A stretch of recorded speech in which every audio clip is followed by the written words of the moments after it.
Well, here's what the president said earlier today when he was asked about Iran. Play the tape.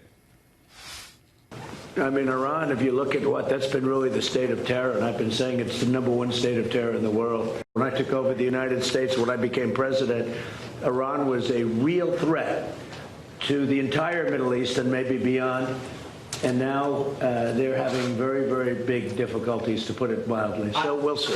Iran's foreign minister telling NPR, quote, abandon the illusion that Iran can be defeated by pressure, end quote. Let's bring in Fox News foreign policy analyst Walid Phares. Walid, good to see you. Thanks for being here. So is the president at least moving in the right direction?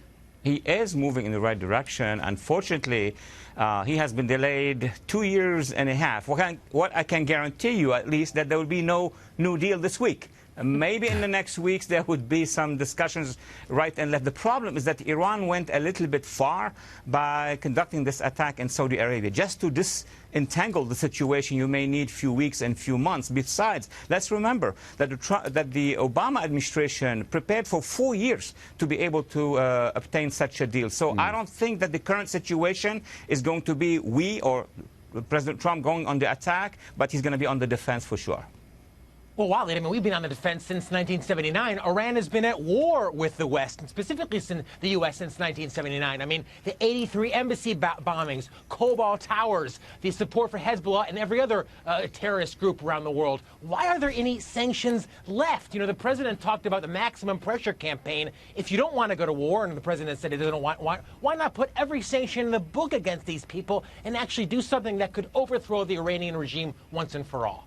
Absolutely, I agree with you, specifically the historical explanation. But let me tell you one thing, is that this administration is going to occupy every empty space with sanctions. But then the other thing that we need to complete with, because you mentioned a change, is to engage with the Iranian opposition, to engage with the Iranian people. At the end of the day, even the Soviet Union and Eastern Europe only started to go down when you had Lech Walesa, Václav Havel, and these people, and we supported them, the dissidents. I want to just answer to just comment on Liz's ally comment about the UK. You have Boris making these statements primarily because they want to make sure they can instill a Boris Johnson, the Prime Minister. Johnson, yeah, we're on first name basis. UK deal, you know, after or post Brexit. So I think that's a priority. The fact that he's saying he wants a Trump deal and is essentially showing the art of the deal, right? He's stroking the president's ego.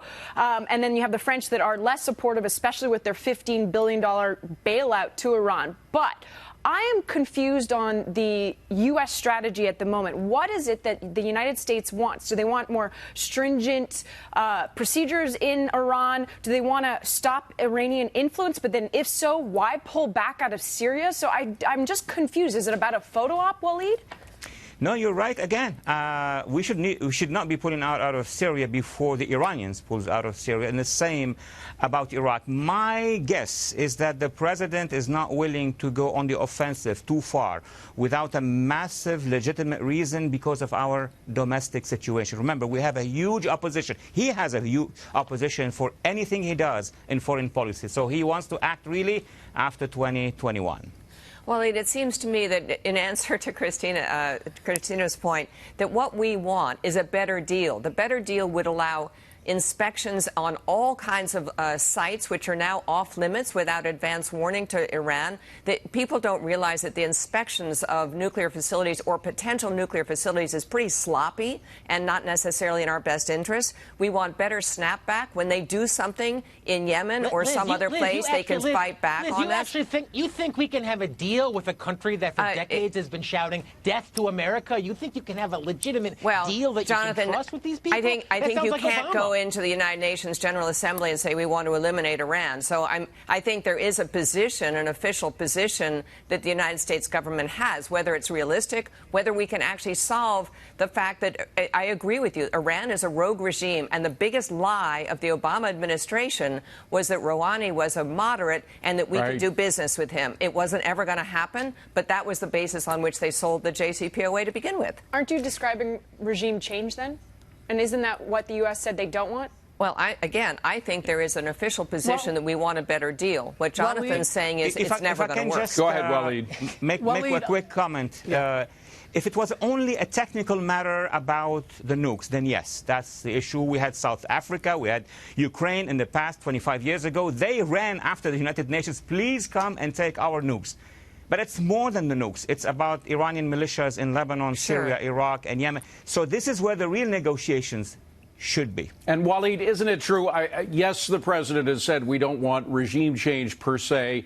But I don't think there'd be a teary eye in Washington, D.C. if, in fact, there was a regime change. I mean, nobody outside of Iran that I know of want this current regime to go any further than it does, right? Let me put it that way. If the regime changes, we're not going to go and defend it. You know what I mean? Yeah. So by the fact we talk with the Iranian people, that's very quickly, Gary, go ahead. Yeah. Walid, under the Obama administration, there was an uprising by the people, and then it was tamped down. The Obama administration did not back them. What are the chances the people doing that again, based on the fact that it is a basket case, the economy over there, as well as how the government handles the people there? They are smart. They have access to internet. They have been doing small-sized demonstrations precisely because they know what happened in 2009, as you just mentioned. I think if we continue with the economic pressures and visibly talk with the opposition, at least outside the country, it will inspire them. Walid Phares, always a pleasure to see you, Walid. Please come back soon.